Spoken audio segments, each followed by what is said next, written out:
Today's podcast is presented by Podgo. Podgo is the easiest way for you to monetize your podcast, providing podcasters with a flat rate for ad space so you always know how much you get when you include an ad from Podgo. I recently joined as a member, and you can too. Apply today to become a member and immediately be connected with the advertisers that fit your audience. That's podgo.co at podgo.co. And please put unprofessional development in the "How did you hear about Podgo?" That will give us a little finder's fee. Thank you.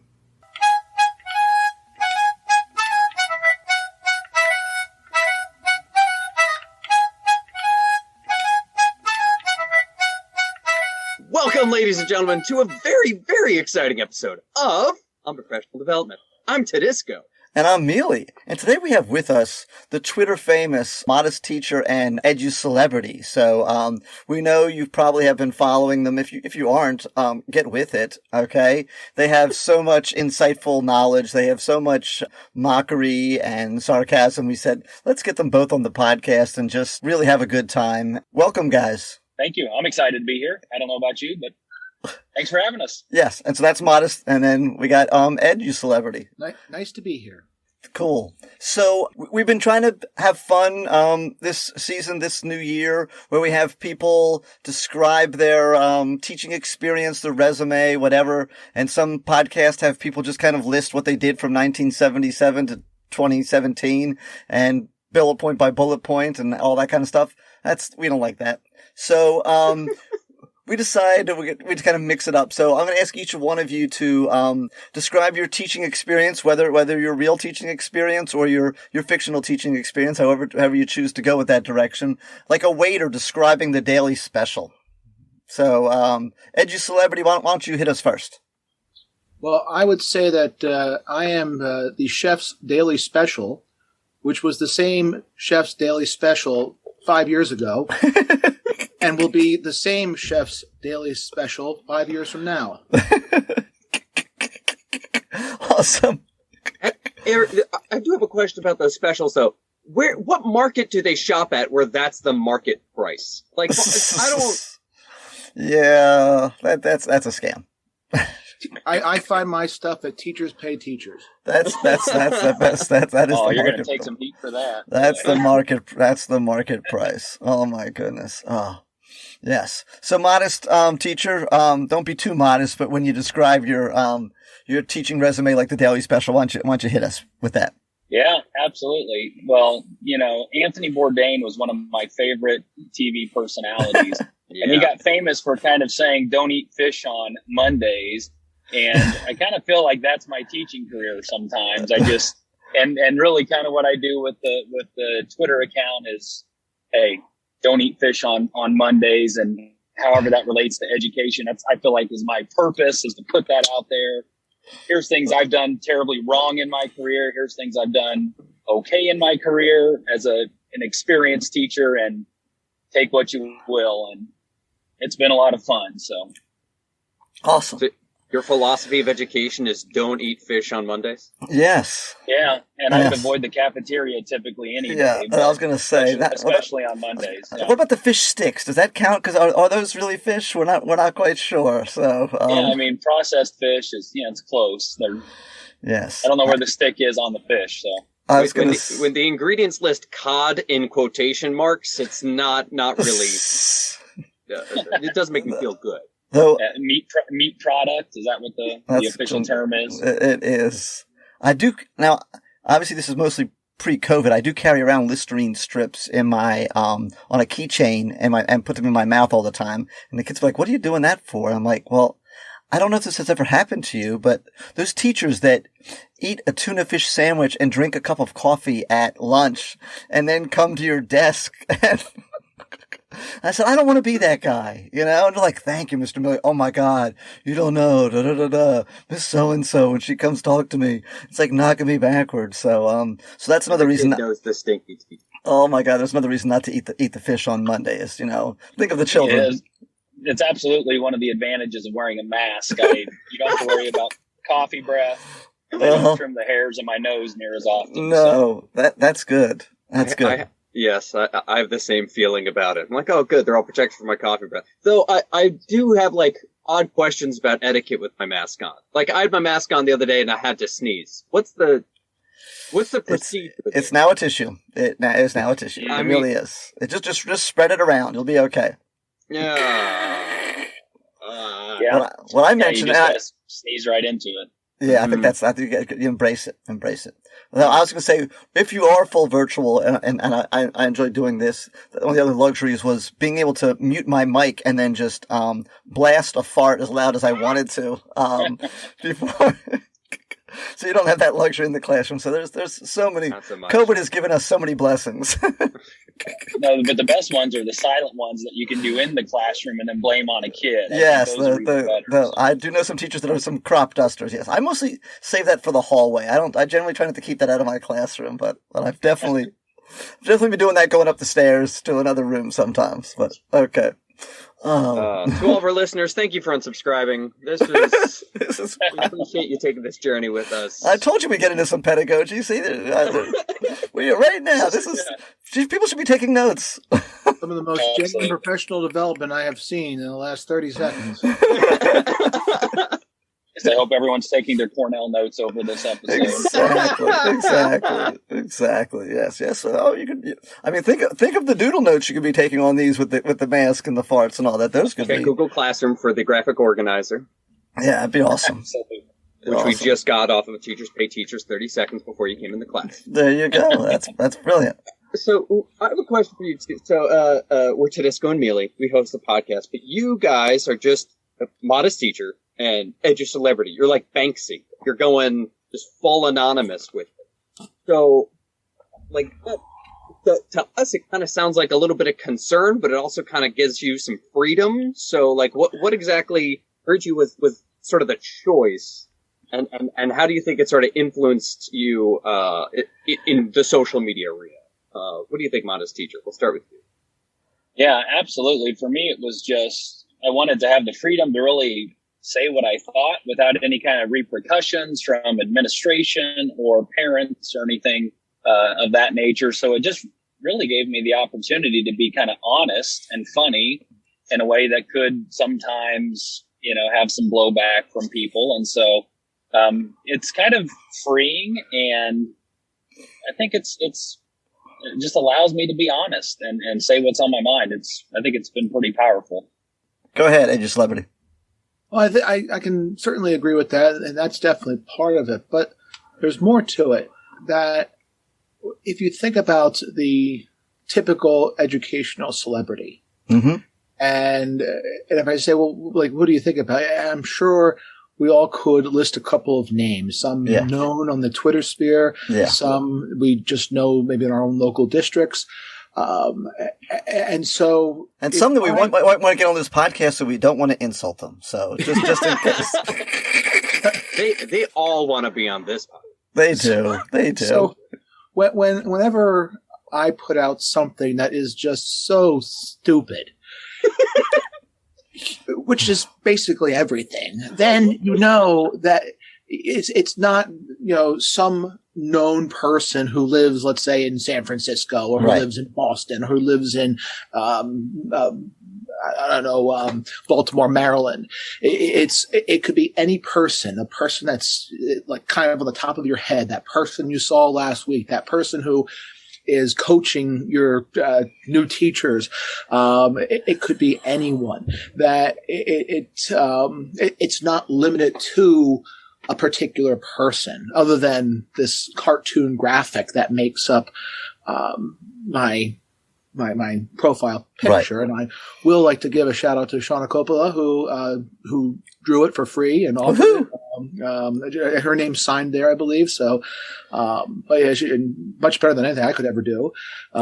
So besides that, which I will say originally, her original drawing looked very much like a certain educational celebrity who shall remain nameless.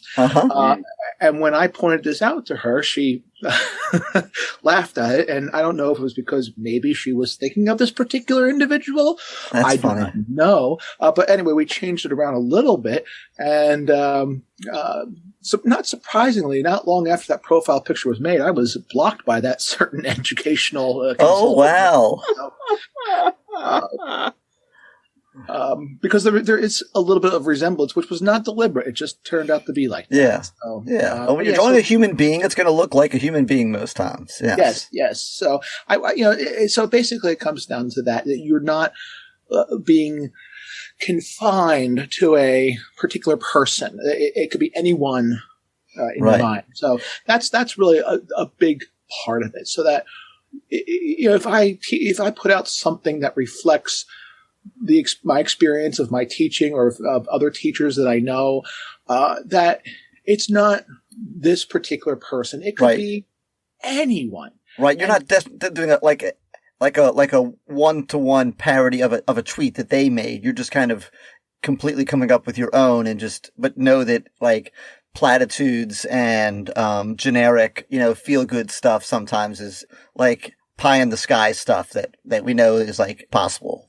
What motivates me, what kind of like really makes it fun for me is that when I get a reaction, it is a reaction that whatever I experience or whatever I hear is also experienced by people on both coasts of the United States, North and South, in Canada, in the UK, in Australia, that it resonates, that a lot of the adventures that we have in education are almost universal. And the silliness of it. And so that's why it's not just this person in, Ohio doing this. It's definitely, it could be anyone.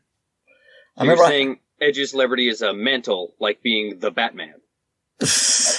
He is everything you want him not to be. There you go.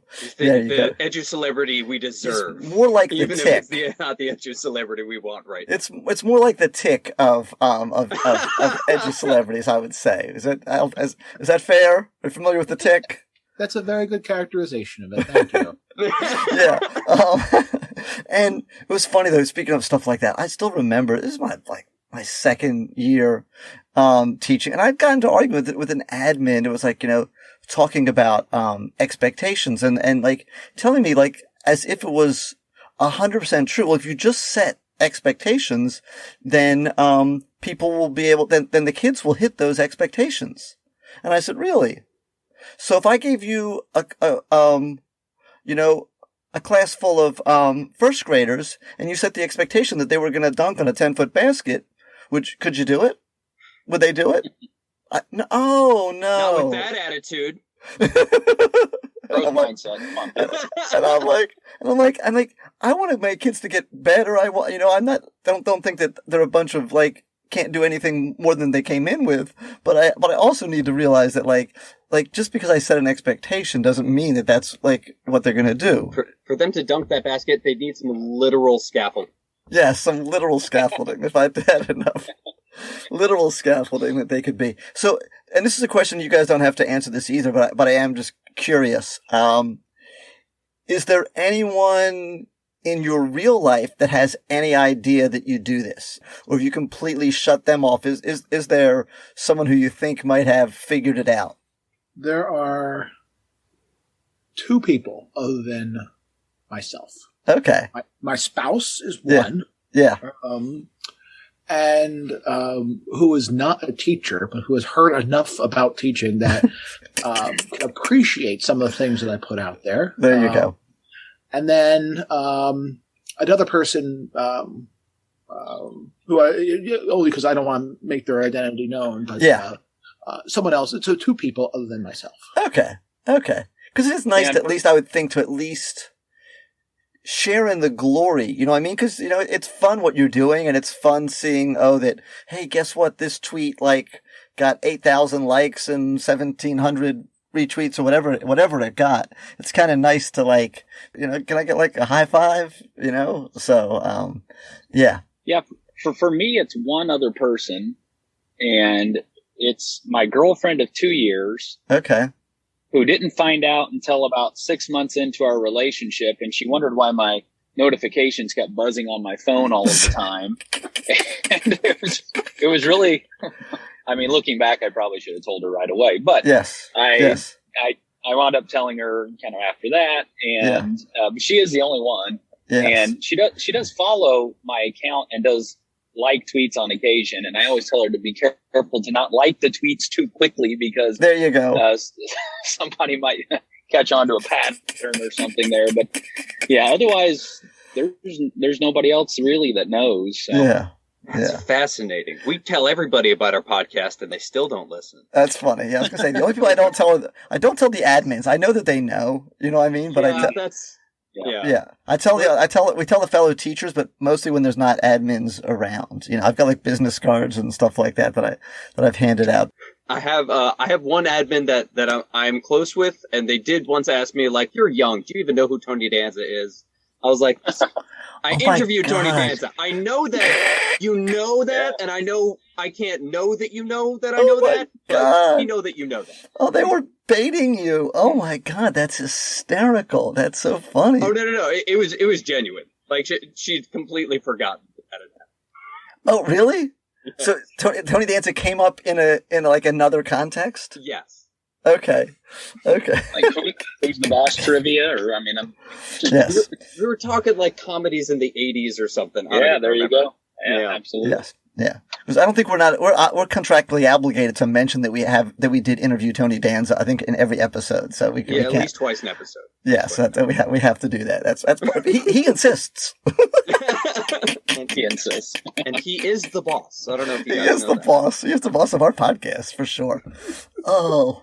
So another question is that, and it's related, we're probably going to be all around this, and who knows what tangents we'll end up going off on. But as you're constructing these tweets, how do you walk the line? Like, you're talking about the Educelebrity getting mad and blocking you and all that. How do you walk the line between being mean and funny, and how do you filter that? And what is it that you, like, what are some parameters that you've kind of set for yourself? And how do you know if you've gone too far? I try not to pan anybody personally necessarily. Try to be a little bit more generic. I mean, really for me, when I created the account, what the idea for me was, what the persona I wanted to take was, you know, you see teachers all the time that seem more interested in self-promotion at times than they do about what's going on in the classroom. And I always am curious when a teacher takes a photo of them being, you know, I've worked so hard today, or this has happened, and they just happen to catch it on camera. Yeah. I'm always curious, are we recreating that? Or how do these things happen organically that you just happen to catch it so that you could tweet about it? Or the teacher that, you know, opines about, you know, I've spent 8 hours at school on a Saturday and I'm just so exhausted. And so that was really how I came up with the name Modest Teacher, with the idea that I was anything but modest. Right. So I really try not to attack people personally. I try to just really stoke some conversation as much as anything at this point, and you know, try to throw things out there. People respond, and they can be pretty nasty. The last couple of days, I've been kind of I know you stepped on some toes there. I don't want to jump. Yeah, I don't want to get into the debate, but yes, I noticed that you said what you thought. You said what you thought, and that's fine, and you should be able to say what you think. Absolutely, but you step on toes sometimes, and I try to respond politely. I try to respond.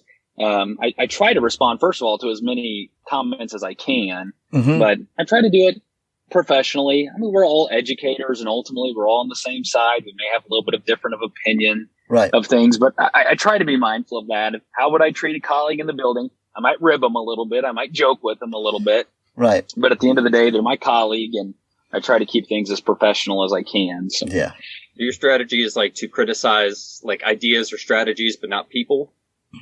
Yeah, I mean, not that I haven't on occasion probably been a little bit more direct in criticizing a person, but I really try to criticize more of an idea. Teachers pay teachers is a common theme that comes up, and not that there isn't some benefit to that, but in general, I try to focus more on kind of a general idea, and avoid really kind of throwing mud at people in particular. Yes. And by the way, Betsy DeVos pretty much created a dunking booth and sat there and said, "Here is a barrel full of baseballs. Please throw these." So she is someone that I think is kind of different from your other.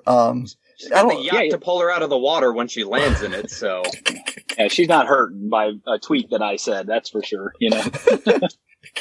Well, there's an adage that there are people that you can always make fun of with a problem, besides yourself, and politicians. And so for me, I decided fairly early on that I would never call out anyone by name specifically. I might have once or twice indirectly deviated from that, but I'm not going to say that Joe Schmo is an idiot because, Joe Schmo said this or whatnot. I mean, there have been maybe minor exceptions where I retweet something or something like that.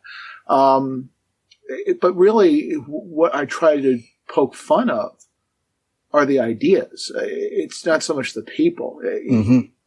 Education is full of fads.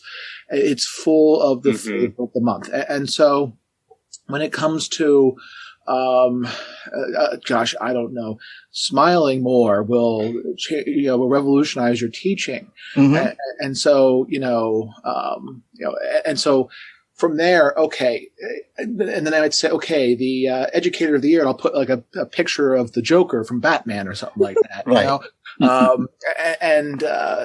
and so what you're doing there is not really calling anyone out unless there's someone who makes their whole career out of that one adage, which I believe is foolhardy to do. But, as if there is some magic bullet that if everyone would just do what this person's doing, then all of a sudden all the kids would learn twice as much as they were learning the year before, which is silly. Education is just so full of snake oil salesmen. I was asked once.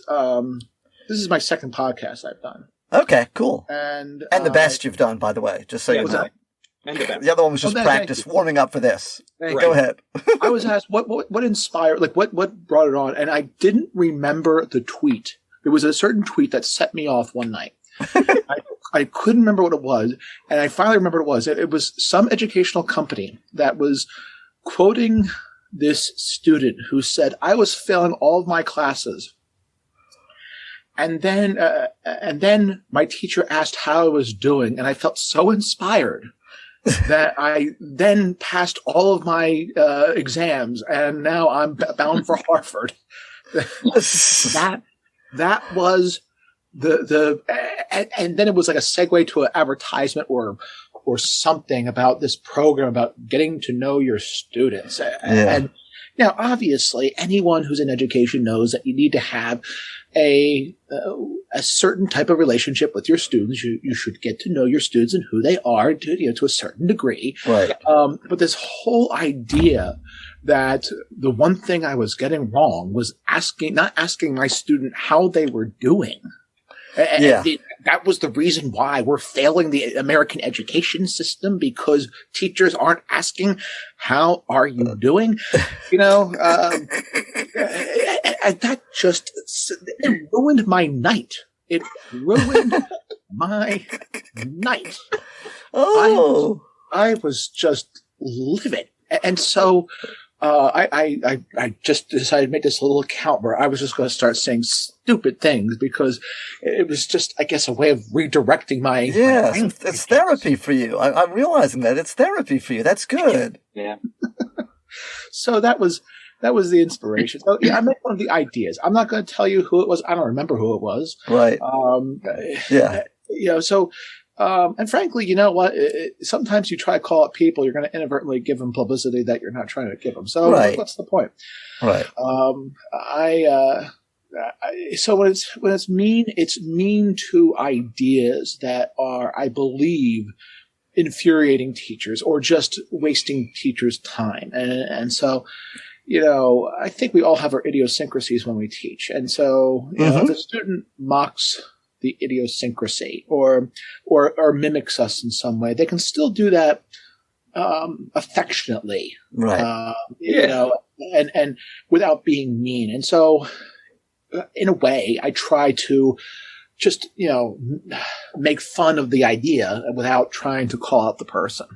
I want to ask you guys too. So this is all very, very interesting for me because I've never stepped foot on Twitter.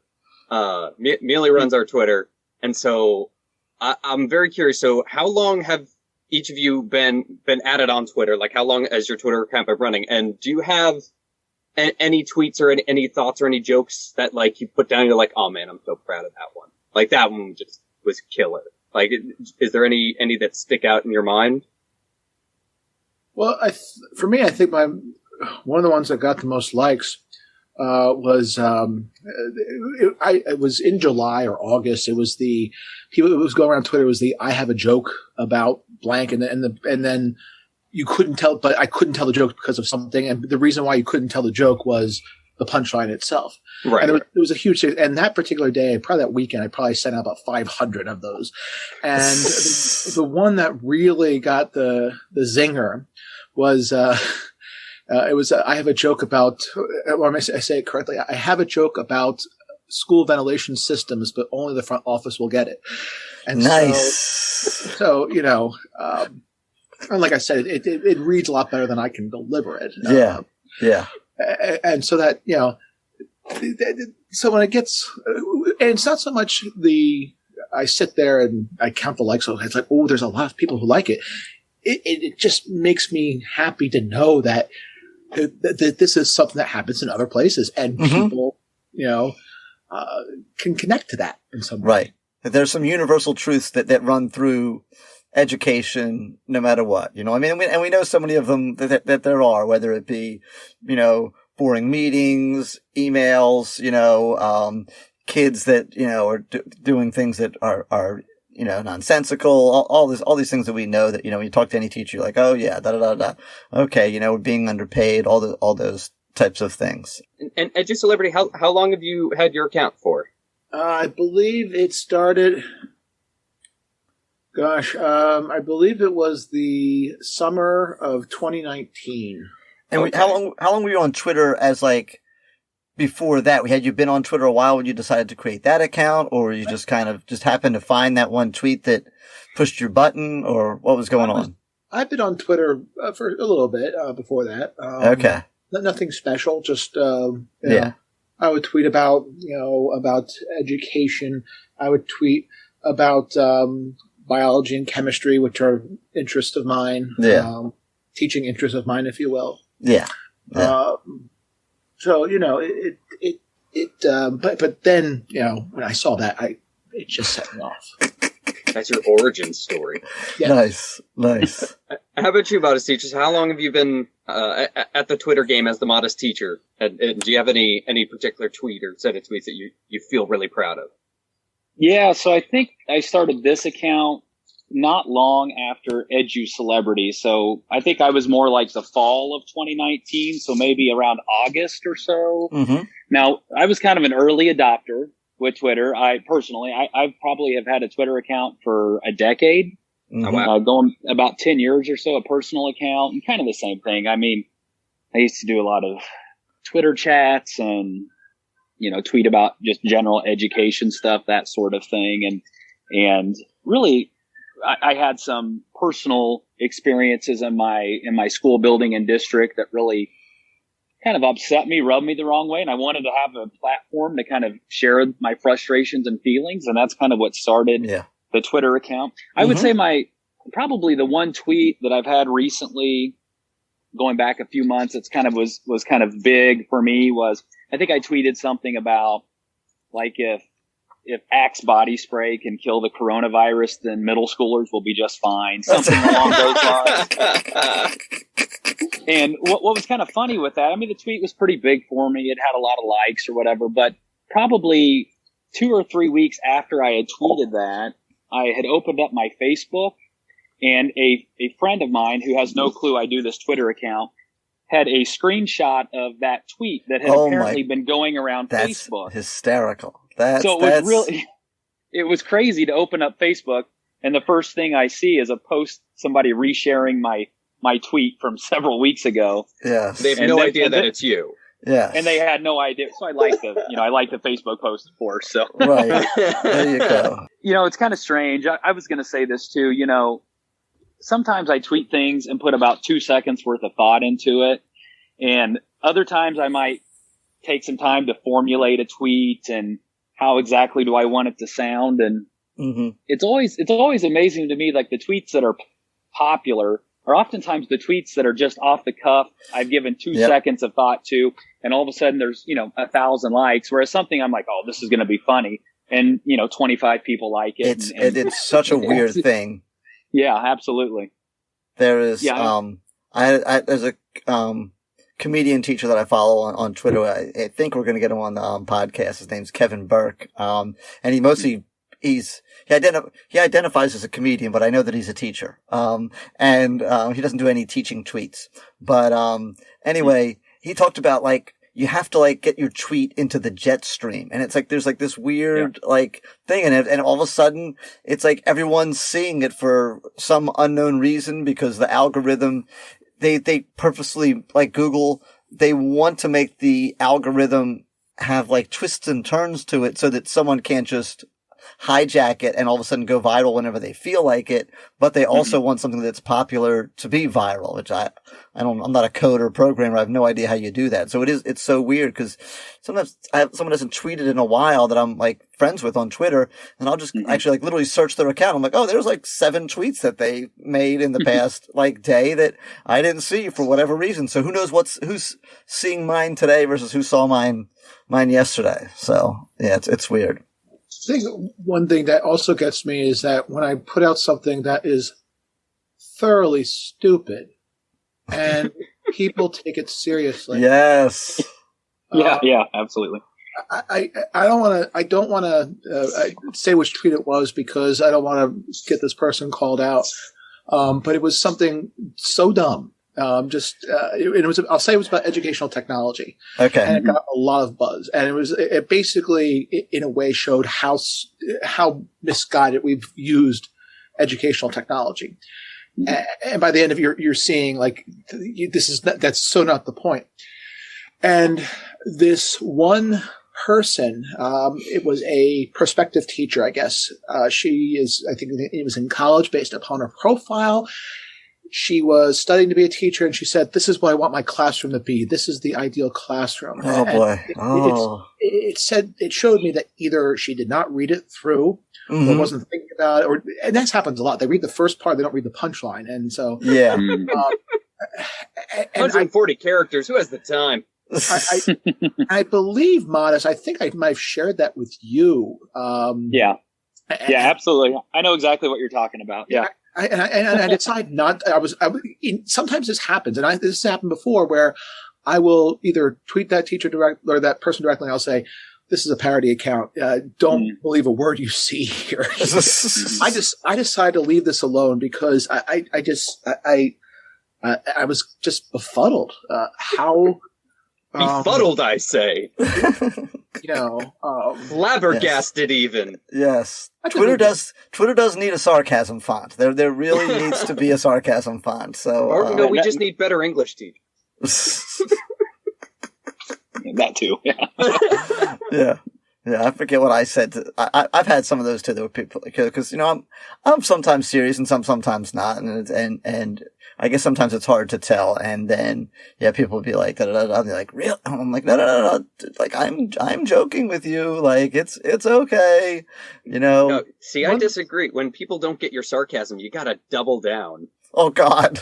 And just go full sarcasm on it. Oh man, that's one way to go. That's where it gets borderline cruel. That's where it can get really cruel, actually. I've seen it where I say something and they'll respond as if it were serious, and sometimes they'll say, "Read the profile bio, please," or or occasionally they'll respond, and then a few minutes later they respond again. They say, "Just read your profile. Carry on." Oh my goodness. But I will say in real life, I do like when I can say something it's on that edge and someone's not quite sure if I'm serious or not. And then and they don't know. It is, I don't know, about a year and a half ago, sometime in, the previous school year, the 2019-2020 school year, pre-COVID, we had a plumbing issue at our school. It was actually a plumbing issue in the neighborhood. So there was no water coming in and the toilets wouldn't flush. And so once that happens, there's a lot of challenges as to how long we can go before we can send the kids home, and you're trying to communicate with the city. Are they going to get it fixed in time? And there's all this back and forth. And of course, the teachers and the students are all in the dark as to what's happening. Everyone's trying to find out, are we going to go home? Are we not going to go home? And very little learning is taking place because everyone's concerned about the bathroom, and kids are asking to go to the bathroom, and you have to keep telling them no. So we're about halfway through. We're a little bit before lunch. And at least in our district, I don't know, the law is if you feed them lunch, you can count it as a school day. Once they've been fed lunch and you send them home, that counts. You don't have to add a day on or make up a day at some point. I've seen similar rules, and I've always wondered, why not just start the day with lunch? And I'm like, just feed them now. Right.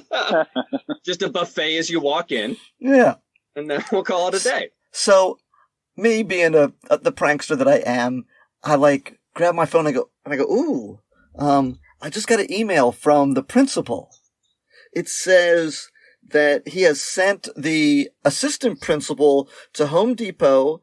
They are going to be buying 50 5-gallon buckets, and they're going to put them in all of the restrooms, and the kids will be able to use those for the rest of the day, and will go home at regular time. Nice. And the faces. I had 30 kids in the class. There's 5 that are hysterical and 25 that are just like, oh my God, I'm calling my mom and I can't believe he's going to make us do that. That's disgusting. I'm just yes, the fact that you don't know I'm joking means my delivery was on point. So, I had a friend who got in trouble, and he had we were in high school, and the counselor called him into the office and said, James, have you given any thought to what you're going to do after high school? And James was like, oh yeah, absolutely.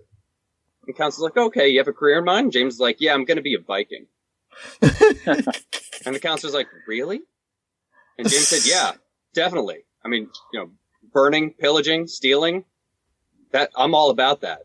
And just committed to this whole meeting. So the counselor sends him back to class. The next day, the counselor calls him into the office. There's the counselor and James's parents. Oh. And he has to sit down and go, okay, I don't want to be a Viking. I was just kidding. I mean, yes. I don't understand it. I love those kids. Fluent sarcasm. Funny. So. I was going to say, I love the kids that, I don't think you were there to this, I don't know if you heard that year, but and this kid managed to, get in, the day that the yearbook was going around taking pictures of all the clubs, he went and followed the photographer around and got in all the pictures of all the clubs. So he's literally throughout the whole yearbook, you just see him in every single picture. So that's impressive. It was good. I'm like, why are you mad at that? That's good. You know what I mean? That's awesome. That. Yeah. When you look back at the yearbook, yeah. Yeah, when you look at that yearbook later, you go, oh, look at that. There's so-and-so. I remember him in my class. He was such a goofball, so whatever. Wait, why are we making a podcast again? Because we like to watch movies and yell about them. They yell about directors, yell about the plot, yell about the acting, but they also talk a lot. But mostly Josh and Cassie yell about the movies. Hey, everybody. I'm Cassie. And I'm Josh. And we are the hosts of the brand new podcast, Josh and Cassie Yell About Movies. Each week, we're breaking down a different film and sharing our unique perspectives and holding nothing back. And fair warning, this is a spoiler-heavy podcast, so yeah, just be aware of that, please. Do we make jokes, or is there anything else? Gosh, I hope so. I have fun laughing at you. Well, thanks. And we yell about movies, is that right? That's right. We upload new episodes on Tuesdays, so hopefully we'll see you then. Thanks for listening. So we're curious. So if you really did get hired as a keynote speaker in some sort of one of those big educational conferences, and you had to actually put on a conference, and you could do it, as yourself or as your character, what do you think would be like 3 or 5 to 5 like bullet points of what you would talk about? Well, I would probably talk about social media, and this is really kind of halfway serious, to be honest. I think social media can be a really amazing professional development platform. It can also be a lot of fun. It could be a great way to connect with educators as well. Part of the problem and part of this keynote address is going to be, how do you differentiate between useful information on social media and terrible advice that is, there's far too much of that on EduTwitter. But I truly think that teachers should be connected with each other, and we can connect with each other better now than we ever can. I mean, I'm sitting here in the Midwest talking to you guys out east, and we're able to connect in real time with each other, and that is really, really powerful. So, I mean, that would be part of the conversation, I think, just the benefits of social media, some of the pitfalls that you have to watch out for, and then a lot of the fun that you can have along the way. And so that would be my conversation with teachers. So if you would like me to actually deliver that address, you can tweet me. I'd be happy to come do that. Cool. Well, my talk would start with an icebreaker. Absolutely. Then after the icebreaker, we're going to have a 5-minute stretch. Nice. Then I will tell you a self-promoting, inspiring story that really isn't all that inspiring, but very much self-promoting. Very good. Then we're going to watch a 10-minute TED Talk that will talk about something that you already knew. Then we're going to turn to a partner and talk about 3 things that we liked, 3 things that we remembered, and 3 things we're going to tell someone else later on today. Awesome. Then we're going to have a 5-minute bathroom break, which will turn into 35 minutes. Afterwards, we will come back. I will ask the room to get to attention. I will ask them again. 15 minutes later, finally, I'll have silence. And then I'm going to ask for any questions about what they saw or comments. Someone's going to give a comment, and I'm going to nod and smile, and I'm going to say, thank you for brightening my day. Then we're going to have, excuse me, I'm giving my talk here. And we're going to have another stretch break. Oh, that's good. Then we're going to have a song and dance where I'm going to sing, and anyone who wants to get up in the front will come up and dance. Oh. Then another bathroom break, and then one last 45-second inspiring video that has no substance, but a lot of music and pictures, and then we'll be dismissed. After which I will send you a survey, which if you complete it and send it in, I will enter you in a drawing for my next book. Nice.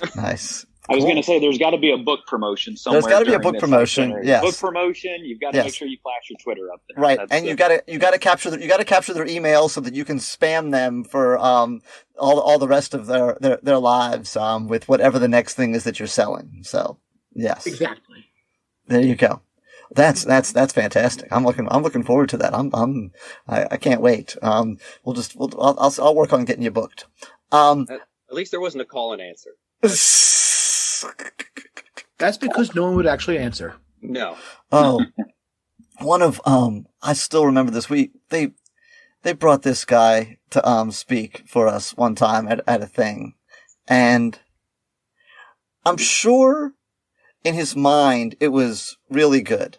He's speaking, and his outline was just unbelievable, but he wouldn't share what his outline was. So he's like, so I'm going to tell you 3 things that will improve your teaching. And the first one's going to be about preparation. Okay? And then he's like, so let me tell you 7 things about preparation. And then as he went through like 5 of them, then number 5 had like 3 subpoints. And he's like, so let me give you the 3 subpoints of this. And I'm like, and then he had to work his way back to like, and you couldn't follow when he was like on one list or another, but he was constantly telling you number 3, number 2, number 5, and you're like, oh my God, which list, which Could you give me some Roman numerals and some letters and something? Because I can't, I don't know where you are, man. And he, like, literally for like 50 minutes, he just rambled like this. And you're like, I have no idea what this is. He's like, okay, now point number 2. I'm like, well, how's your point number 2? We've just gone off for 30 minutes. Like, can we get the Cliff Notes version of your presentation, please? It was grueling. It was point 2 of section 5 of module 8 of unit 3. Oh, you know, and like as individual things, they had some merit and some value and whatever. They might have been useful, but it was too much. I couldn't deal with it. So can we go back just a second and revisit the icebreaker? Can we just talk about? Yes. Can we just all please stop doing icebreakers, especially if you're just in your own building? I don't need to be introduced to the people I've worked with for 15 years. We know each other well. Nothing wastes time more than an icebreaker. Like, what are they vamping for? Like, so that hurts my feelings just a little bit. I'm going to be truthful here. I'm going to truth confession. I was in charge of icebreakers for 1 year at my school. I was, and I really was. But the problem was with our school, we literally have 180 teachers in 8 buildings and about 25 people in each department, and generally somewhere around 20 to 25% turnover on any given year for multiple reasons. Sometimes it's always these new faces. So, and I thought this was fun, and people actually did like it. So, to get to know, just meet one new person, my thing was, because it was really wild and crazy. Everyone got a balloon and a Sharpie. Were you there for that, Tedisco?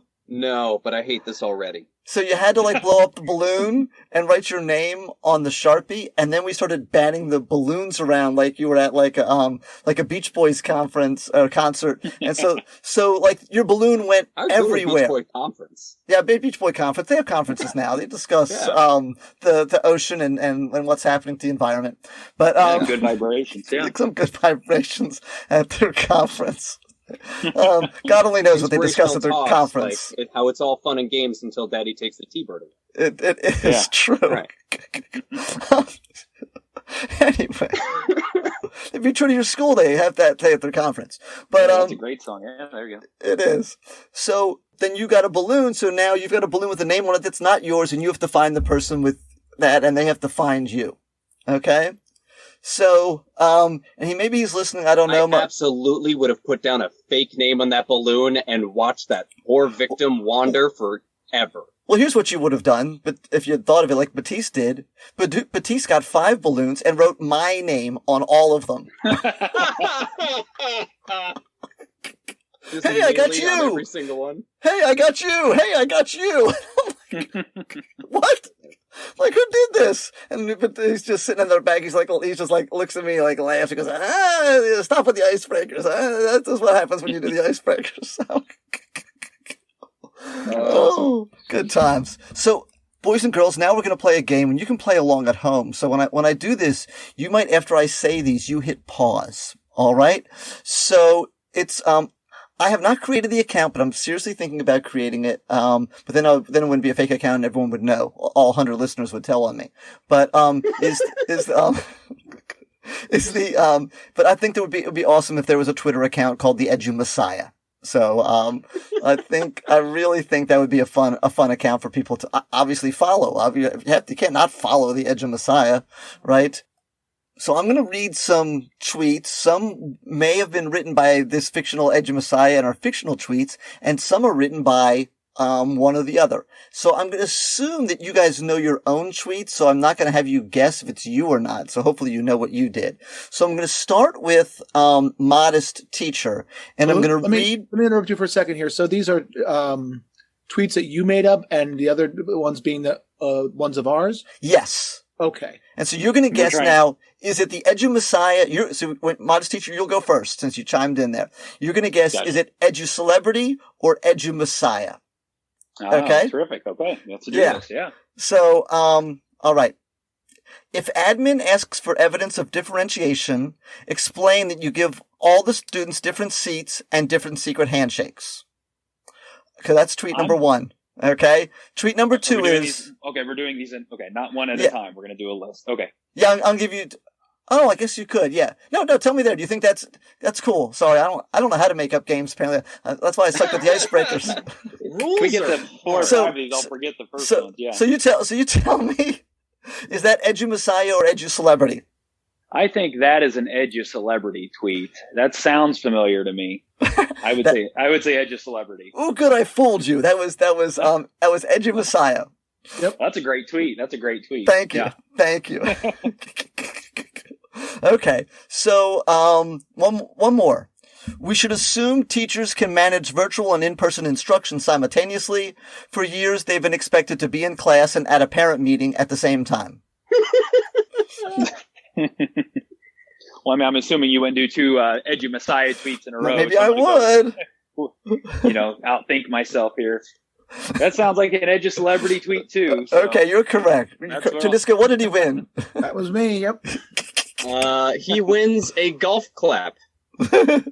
Oh, excellent! Seal of approval, a round of applause. We used to do all yes. So Edu-Celebrity, you're up now. Okay. So, actually, I'm gonna read 2, and you're gonna. Well, I guess it really doesn't matter. Let me read both, and you tell me which one you think is Edu-Messiah and which one you think is modest teacher. Okay. Okay. So tweet number 1. Even God rested on the 7th day, so take some time off today from planning and grading. Of course, he also made water into wine, so I suggest trying that as well. Okay? And then the second tweet is, if the teacher in the room next to you doesn't loudly slam their door, you are not yelling at your students loudly enough. Okay, first one was modest, and the second one was Edu-Messiah. Very, very good. Very good. Yeah, nice job. Yeah. Okay. Terrific. Let's do one about that tweet. Let's do one more round. Okay. So modest. You can read them both. You can read them both to me. Read them both? Yeah, I'll read them both. Yeah, read them both. Okay. So teaching, where teachers spend 2 hours setting up a 2-minute ed puzzle video to which students will give 2 seconds of their attention. Also, if I scanned an old worksheet from my binder so it is now to PDF and then posted it in Google Classroom, my observation should show that I am an expert with using technology during instruction. So I think I'm going to go with the first one is Educeleb and the second one, Edu-Messiah. Very, very good. Very, very good. Okay, you're killing it. Okay. Yeah. So we're gonna do one more round. Let me get my stuff here. Do I have another one? Oh. Nope, I don't have another one from Edu-Messiah. I only made up 3. Oh, I suck. Okay, we're gonna stop right here. You have to. I can't make up one on the spot. I'm not that good. I know I'm not. Okay. I thought about faking it though and just reading 2 from Modest Teacher and fooling you, but there you go. But anyway, I think we'll kind of stop can right you read there. the one you picked for Modest Teacher? I'm just curious. What was the other one? Yeah, okay, sure. Yeah. Teachers that think kids aren't motivated by stickers on their homework are the same ones who wear their I vote sticker for a week straight after an election. Oh, that was the sticker thing. That took some heat for the sticker thing. Yeah, when it was a thing to put stickers on your faces. Yeah, that was that blew up as an engagement strategy was to put stickers on your, and I don't know. Yes, one teacher did it and videoed it, and that's all it takes is one person doing something. If it goes viral on social media, then everyone has got to do it. Like I love that guy that does the dances with his kids. Why not do the dances with your kids? There's nothing wrong with that. But again, that's the same as the whole "how are you doing?" That's not going to all of a sudden, like, your test scores aren't going through the roof because you are dancing with your students at the beginning of class. Yeah, so absolutely. What I always want to say to those types of things, because there was one recently within the last couple of days that was kind of going around, and when you read the comments, everyone is like, "What a great teacher! This is the kind of teacher I, wish I had as a kid."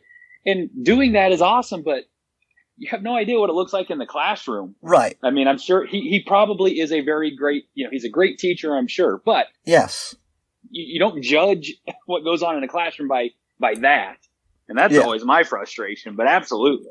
Right. Yeah. Thinking somebody's a good teacher like that because they have something amazing on TikTok is like thinking everybody who's smiling in Facebook has a happy marriage. No. Yeah. Wow, yes. Ooh, that's You're just not going to put down all the miserable times you have. Like, right. I wrote up 5 kids because they egged my car. Like, that doesn't land on the Twitter. No. Yeah, absolutely. No. Exactly. I gave the same test I gave the past 10 years, and I gave it on a Friday because I wanted to get because I didn't want to do anything and get my weekend started early. While I sipped more than half my kids failed. Well, I sipped out of the flask in my desk. Yes.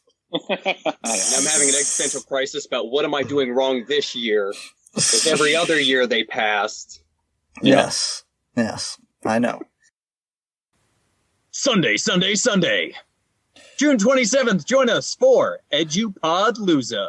There will be over a dozen edupodcasters.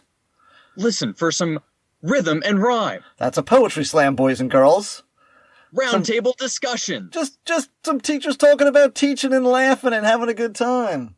Role-playing games. Oh, yeah. For you nerds out there, you know you're going to like that stuff. Some role-playing teacher games. Radio drama. Dum dum dum dum. Ah! And really funny people. At least really funny looking, if nothing else. 1 to 9 on June 27th, Eastern Standard Time. We'll be live streaming. There'll be links. We'll put it on the Twitter. We'll make sure that you know where it is. Follow us at Unprocast if you're not already, because that's probably going to be the easiest way to know when it's going live. June 27th. Free up your calendar now. Thank you. So, and I don't know if you want to do this part or not, but we like to hear funny stories from the classroom. And if you feel it will mess with your anonymity, we don't need to do it. But if you have some kind of just random funny story something that wild that you like tell at like cocktail parties or, whatever that you want to kind of share with us, we love to have those kind of at the end of the podcast. So if either one of you want to share one of those, that's cool. If you think it'll give you away, then that's, you can say no as well. I mean, I've got one I'll share, and I'll keep this as PG as possible. Appreciate it. Cool. This is my first year of teaching. I'm teaching 7th graders, and I had that kid in my class. You know how you always have that one kid, and he was being loud and disruptive, and I was a first year teacher, and so I said to the kid, what I meant to say to the kid was, "Would you quit jacking around?" Oh no! And as you might guess, I said, What? "Would you quit jacking off?" Oh my! And whoa! What's funny is all the other 7th graders had no clue really what I said, and they just kind of continued on. But the one kid gave me a look like, "I know exactly what you said," and I thought, "Of course you do." And I just tried to gloss right over, and I just continued teaching like nothing had happened. But goodness gracious. Yes. And so here's the question I got for you, because Tedisco and I are of two different mindsets on this. Did you get in front of it, or did you just go home and hope and pray that it never got outside of that classroom? Well, my advice to people would be get out in front of it. What I did then was went home and prayed that it never came back up. And it didn't, but except for, 16 years later on a podcast. But you probably should get out in front of it, but I didn't. I'm of the, let's better not tell, better wait and see if it happens and then say, "Oh, I forgot," or something like that about that. Tedisco's going right down to the office and going, "Listen, I said something stupid. I just want to let you know. If you get a phone call, you get an email, whatever." Because I'd rather hear it from me than hear it from the parent. Because if they hear it retroactively, then you're in trouble. It's like the kid who gets caught with the cell phone under his desk. If they say, "Oh, I was just texting my parent," I don't know. If you were texting your parent, you would have told me. All right, you're playing games. Put it away. If I tell them after they get the angry email, now I just sound like I'm lying. Yeah. Well, I guess it's because I've said at least something like 3 or 4 times a year that falls in the possibly talk about range, and I've you just don't have that kind of time. I don't. Nor do I want to be going down there "Hey, what are you doing? What are you doing here again?" And be like, "Well, guess what I said this time? I said I was telling them that this problem isn't hard, it's just long," and then I said, "That's what she said."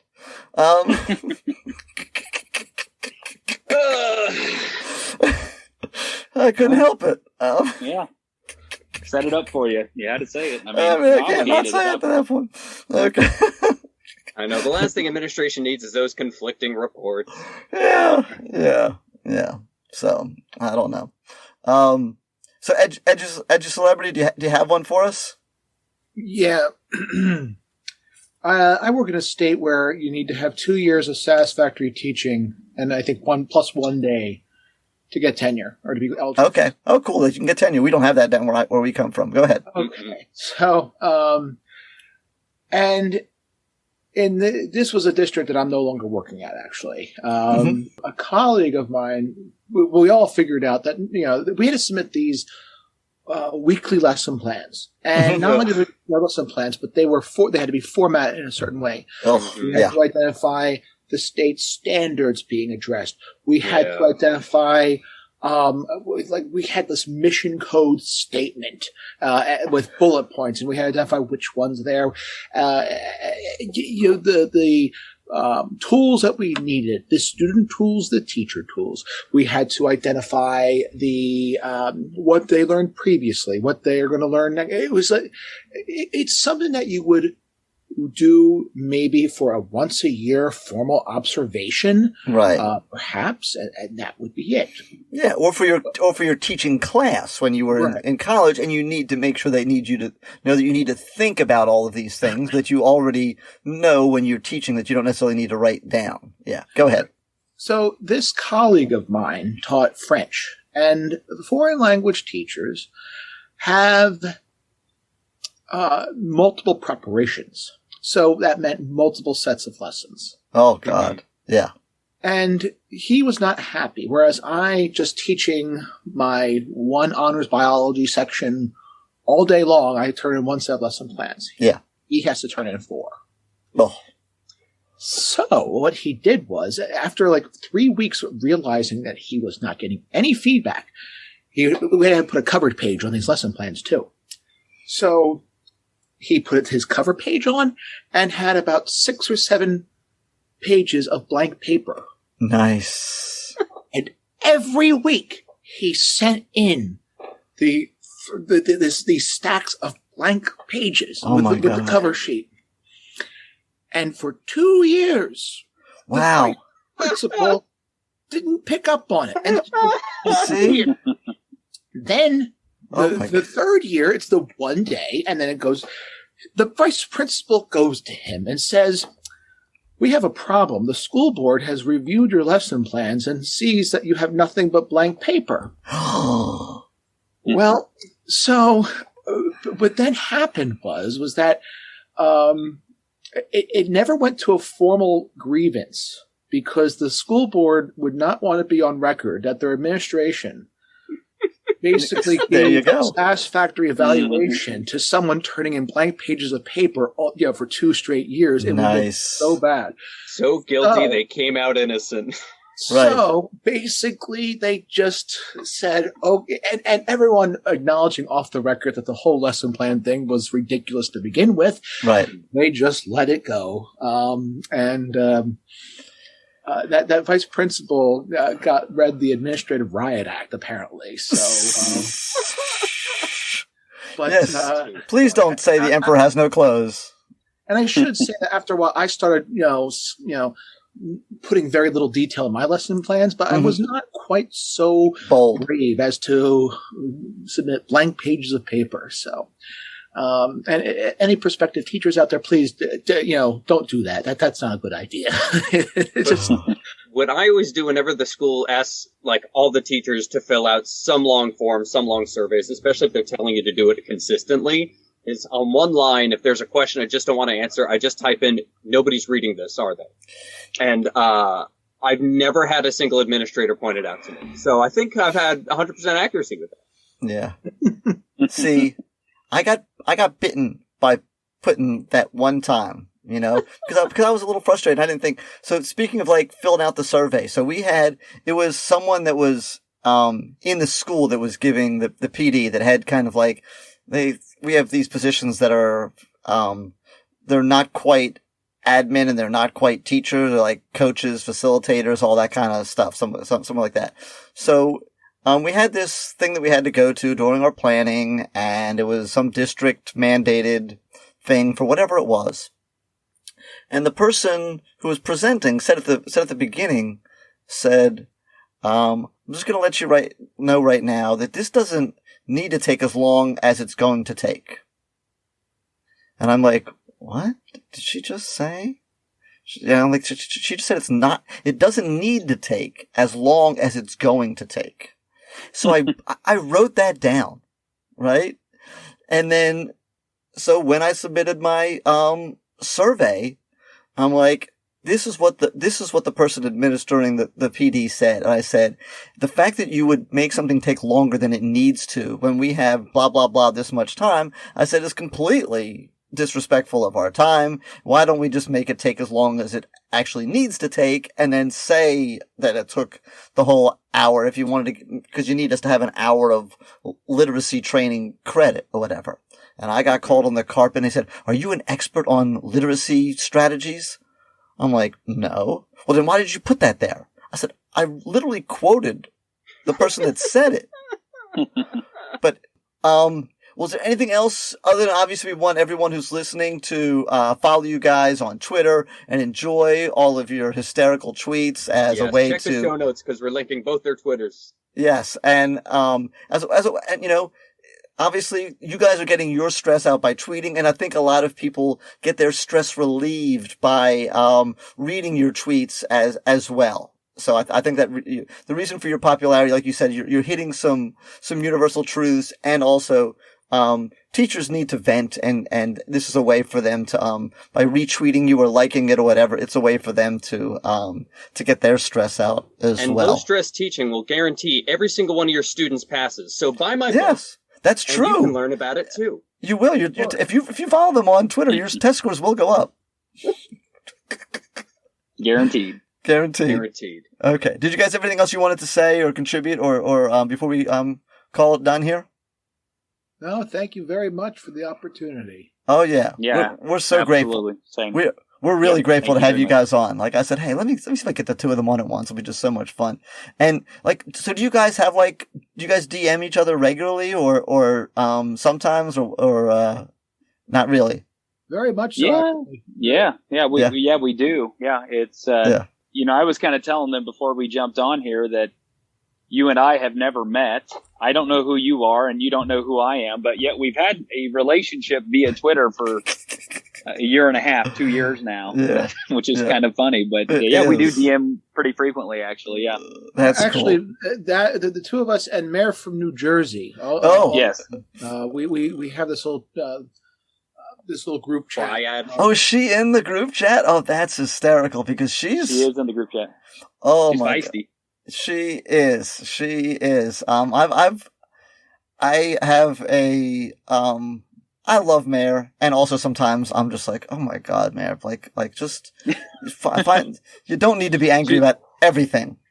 She doesn't mince her words, that's for sure. No, she is, I've never else. stepped foot on Twitter, and I've heard so many guests talk about her.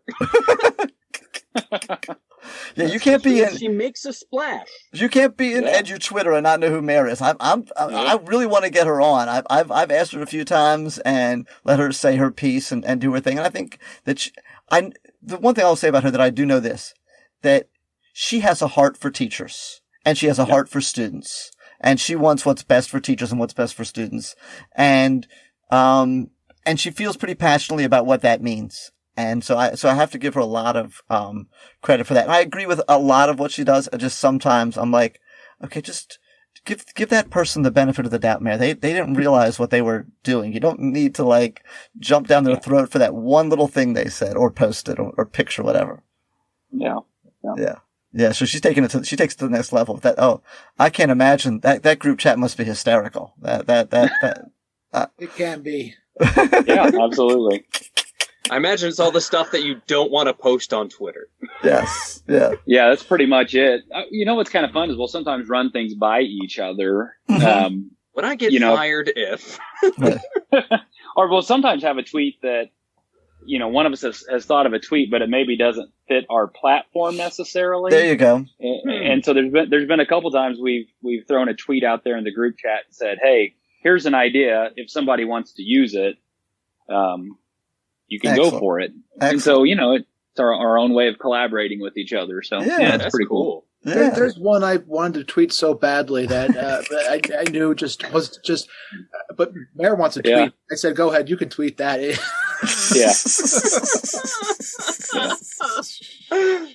That's awesome. Oh, that's so good. That's so good. All right. Well, we thank you guys so much for coming on. We really appreciate your time, and I appreciate you guys' flexibility with like schedules changing and me mixing up days and times and all that kind of stuff. And I know one of you, I forget who, has a wedding to go to soon. So, They had a wedding last night. Yeah. it was last night. Oh, okay. Yeah. Okay, cool. We appreciate you resting your hangover with us. Yes. Well, thanks for having us. Thank you so much, guys. And as we always say at the end of every podcast, stay unprofessional.